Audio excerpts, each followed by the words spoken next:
ఇక్కడ నుంచి ఎకనామిక్ అడ్వైజర్గా ఎదిగి డిపార్ట్మెంట్లో ఎకనామిక్ అడ్వైజర్గా పనిచేస్తూనే ఆ తర్వాత మనం చూస్తే ఆయన ఆర్బీఐ గవర్నర్ కావడం, అదేవిధంగా డిప్యూటీ చైర్మన్ ప్లానింగ్ బోర్డు కావడం, యూజీసీ చైర్మన్ కావడం, ఇలాంటి అనేకమైనటువంటి ఉన్నతమైన పదవులు, అది పబ్లిక్ పాలసీ విషయంలో కావచ్చు, లేకుంటే ఎకనామిక్ పాలసీస్ కావచ్చు, ఇవన్నీ కూడా ఇన్వాల్వ్ అయ్యి ఫైనాన్స్ మినిస్టర్ అయ్యాడు. ఫైనాన్స్ మినిస్టర్ అయినప్పుడు ఈ దేశంలో మన కొత్త ఆర్థిక పరిస్థితి అందరూ చూశారు. ఆ రోజు మనకు కావాల్సినటువంటి ఇంపోర్ట్ చేసుకోవాలంటే ఫారిన్ ఎక్స్చేంజ్ లేని పరిస్థితిలో ఎకనామిక్ రిఫార్మ్స్ తీసుకొచ్చారు. ఒక దశ దిశ నిర్దేశించారు. అదే కాకుండా దేశానికి దూరదృష్టితో ఎకనామిక్ రిఫార్మ్స్ తీసుకొచ్చి దానివల్ల ఈరోజు మనందరం మాట్లాడుకునే భారతదేశం గ్రేట్ నేషన్ అవుతుందంటే ఆ రోజు ఆయన తీసుకున్న రిఫార్మ్స్. ఆయన ప్రధానమంత్రిగా మీరు చూస్తే అతి ముఖ్యమైనటువంటి 4 పబ్లిక్ పాలసీలు తీసుకొచ్చాడు. ఒకటి, ఆ రోజు ఆయన చేసింది ఎంప్లాయ్మెంట్ జనరేషన్ కోసం నరేగా తీసుకొచ్చారు. రైట్ టు ఇన్ఫర్మేషన్, ఈరోజు మనందరం కూడా ఇన్ఫర్మేషన్ ఏది కావాలో తీసుకుంటామంటే ఆ రోజు రైట్ టు ఇన్ఫర్మేషన్ తీసుకొచ్చారు. రైట్ టు ఎడ్యుకేషన్, కంపల్సరీగా చదువుకోవాలి, ఆ విధంగా రైట్ టు ఎడ్యుకేషన్ తీసుకొచ్చారు.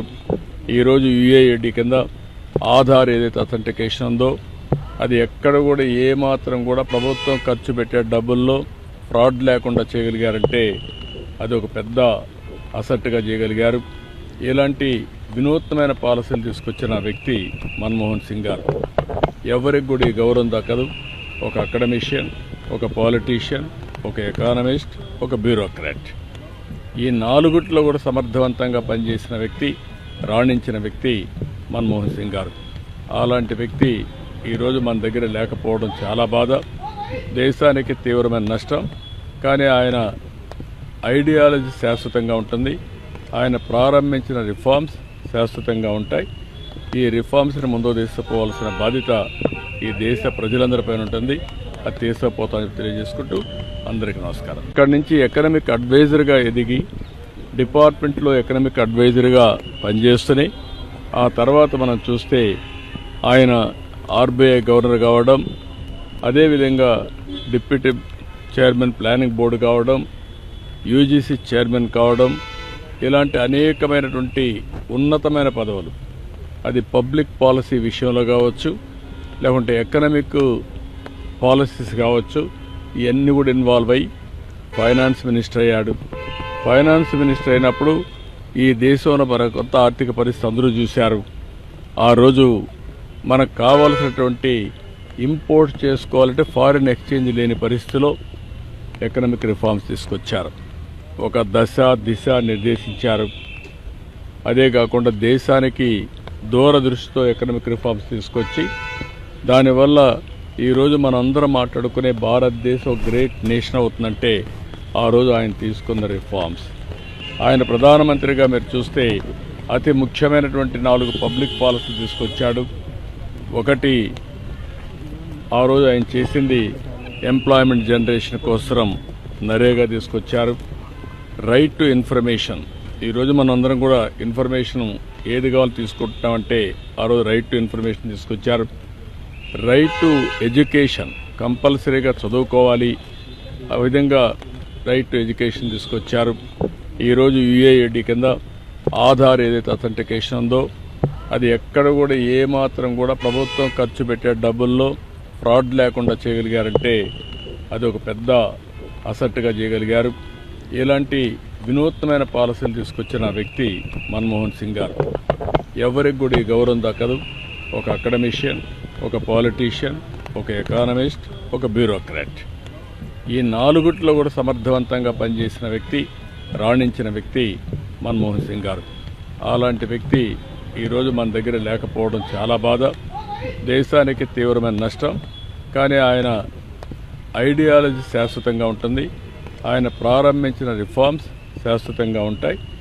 ఈ రిఫార్మ్స్ని ముందుకు తీసుకుపోవాల్సిన బాధ్యత ఈ దేశ ప్రజలందరిపైన ఉంటుంది. అది తీసుకుపోతామని తెలియజేసుకుంటూ అందరికీ నమస్కారం. ఇక్కడ నుంచి ఎకనామిక్ అడ్వైజర్గా ఎదిగి డిపార్ట్మెంట్లో ఎకనామిక్ అడ్వైజర్గా పనిచేస్తూనే ఆ తర్వాత మనం చూస్తే ఆయన ఆర్బీఐ గవర్నర్ కావడం, అదేవిధంగా డిప్యూటీ చైర్మన్ ప్లానింగ్ బోర్డు కావడం, యూజీసీ చైర్మన్ కావడం, ఇలాంటి అనేకమైనటువంటి ఉన్నతమైన పదవులు, అది పబ్లిక్ పాలసీ విషయంలో కావచ్చు, లేకుంటే ఎకనామిక్ పాలసీస్ కావచ్చు, ఇవన్నీ కూడా ఇన్వాల్వ్ అయ్యి ఫైనాన్స్ మినిస్టర్ అయ్యాడు. ఫైనాన్స్ మినిస్టర్ అయినప్పుడు ఈ దేశంలో మన కొత్త ఆర్థిక పరిస్థితి అందరూ చూశారు. ఆ రోజు మనకు కావాల్సినటువంటి ఇంపోర్ట్ చేసుకోవాలంటే ఫారిన్ ఎక్స్చేంజ్ లేని పరిస్థితిలో ఎకనామిక్ రిఫార్మ్స్ తీసుకొచ్చారు. ఒక దిశ నిర్దేశించారు. అదే కాకుండా దేశానికి దూరదృష్టితో ఎకనామిక్ రిఫార్మ్స్ తీసుకొచ్చి దానివల్ల ఈరోజు మనందరం మాట్లాడుకునే భారతదేశం గ్రేట్ నేషన్ అవుతుందంటే ఆ రోజు ఆయన తీసుకున్న రిఫార్మ్స్. ఆయన ప్రధానమంత్రిగా మీరు చూస్తే అతి ముఖ్యమైనటువంటి 4 పబ్లిక్ పాలసీ తీసుకొచ్చాడు. ఒకటి, ఆ రోజు ఆయన చేసింది ఎంప్లాయ్మెంట్ జనరేషన్ కోసం నరేగా తీసుకొచ్చారు. రైట్ టు ఇన్ఫర్మేషన్, ఈరోజు మనందరం కూడా ఇన్ఫర్మేషన్ ఏది కావాలో తీసుకుంటున్నామంటే ఆ రోజు రైట్ టు ఇన్ఫర్మేషన్ తీసుకొచ్చారు. రైట్ టు ఎడ్యుకేషన్, కంపల్సరీగా చదువుకోవాలి, ఆ విధంగా రైట్ టు ఎడ్యుకేషన్ తీసుకొచ్చారు. ఈరోజు యుఏఐడి కింద ఆధార్ ఏదైతే అథెంటికేషన్ ఉందో అది ఎక్కడ కూడా ఏమాత్రం కూడా ప్రభుత్వం ఖర్చు పెట్టే డబ్బుల్లో ఫ్రాడ్ లేకుండా చేయగలిగారంటే అది ఒక పెద్ద అసెట్గా చేయగలిగారు. ఇలాంటి వినూత్నమైన పాలసీలు తీసుకొచ్చిన వ్యక్తి మన్మోహన్ సింగ్ గారు. ఎవరికి కూడా ఈ గౌరవం దక్కదు. ఒక అకాడమిషియన్, ఒక పాలిటీషియన్, ఒక ఎకానమిస్ట్, ఒక బ్యూరోక్రాట్, ఈ 4 కూడా సమర్థవంతంగా పనిచేసిన వ్యక్తి, రాణించిన వ్యక్తి మన్మోహన్ సింగ్ గారు. అలాంటి వ్యక్తి ఈరోజు మన దగ్గర లేకపోవడం చాలా బాధ, దేశానికి తీవ్రమైన నష్టం. కానీ ఆయన ఐడియాలజీ శాశ్వతంగా ఉంటుంది. ఆయన ప్రారంభించిన రిఫార్మ్స్ శాశ్వతంగా ఉంటాయి. ఈ రిఫార్మ్స్ని ముందుకు తీసుకుపోవాల్సిన బాధ్యత ఈ దేశ ప్రజలందరిపైన ఉంటుంది. అది తీసుకుపోతామని తెలియజేసుకుంటూ అందరికీ నమస్కారం. ఇక్కడి నుంచి ఎకనామిక్ అడ్వైజర్గా ఎదిగి డిపార్ట్మెంట్లో ఎకనామిక్ అడ్వైజర్గా పనిచేస్తున్నాయి. ఆ తర్వాత మనం చూస్తే ఆయన ఆర్బీఐ గవర్నర్ కావడం, అదేవిధంగా డిప్యూటీ చైర్మన్ ప్లానింగ్ బోర్డు కావడం, యూజీసీ చైర్మన్ కావడం, ఇలాంటి అనేకమైనటువంటి ఉన్నతమైన పదవులు, అది పబ్లిక్ పాలసీ విషయంలో కావచ్చు, లేకుంటే ఎకనామిక్ పాలసీస్ కావచ్చు, ఇవన్నీ కూడా ఇన్వాల్వ్ అయ్యి ఫైనాన్స్ మినిస్టర్ అయ్యాడు. ఫైనాన్స్ మినిస్టర్ అయినప్పుడు ఈ దేశంలో మన కొత్త ఆర్థిక పరిస్థితి అందరూ చూశారు. ఆ రోజు మనకు కావాల్సినటువంటి ఇంపోర్ట్ చేసుకోవాలంటే ఫారిన్ ఎక్స్చేంజ్ లేని పరిస్థితిలో ఎకనామిక్ రిఫార్మ్స్ తీసుకొచ్చారు. ఒక దిశ నిర్దేశించారు. అదే కాకుండా దేశానికి దూరదృష్టితో ఎకనామిక్ రిఫార్మ్స్ తీసుకొచ్చి దానివల్ల ఈరోజు మనందరం మాట్లాడుకునే భారతదేశం గ్రేట్ నేషన్ అవుతుందంటే ఆ రోజు ఆయన తీసుకున్న రిఫార్మ్స్. ఆయన ప్రధానమంత్రిగా మీరు చూస్తే అతి ముఖ్యమైనటువంటి 4 పబ్లిక్ పాలసీ తీసుకొచ్చాడు. ఒకటి, ఆ రోజు ఆయన చేసింది ఎంప్లాయ్మెంట్ జనరేషన్ కోసం నరేగా తీసుకొచ్చారు. రైట్ టు ఇన్ఫర్మేషన్, ఈరోజు మనందరం కూడా ఇన్ఫర్మేషన్ ఏది కావాలో తీసుకుంటున్నామంటే ఆ రోజు రైట్ టు ఇన్ఫర్మేషన్ తీసుకొచ్చారు. రైట్ టు ఎడ్యుకేషన్, కంపల్సరీగా చదువుకోవాలి, ఆ విధంగా రైట్ టు ఎడ్యుకేషన్ తీసుకొచ్చారు.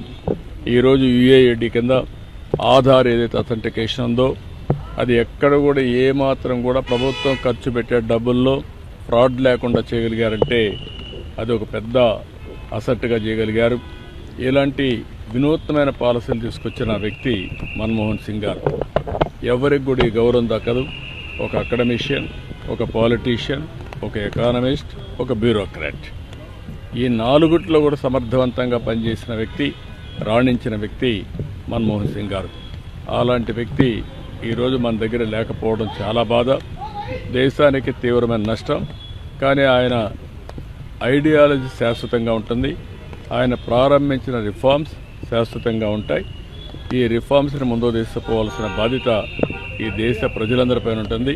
అది తీసుకుపోతామని తెలియజేసుకుంటూ అందరికీ నమస్కారం.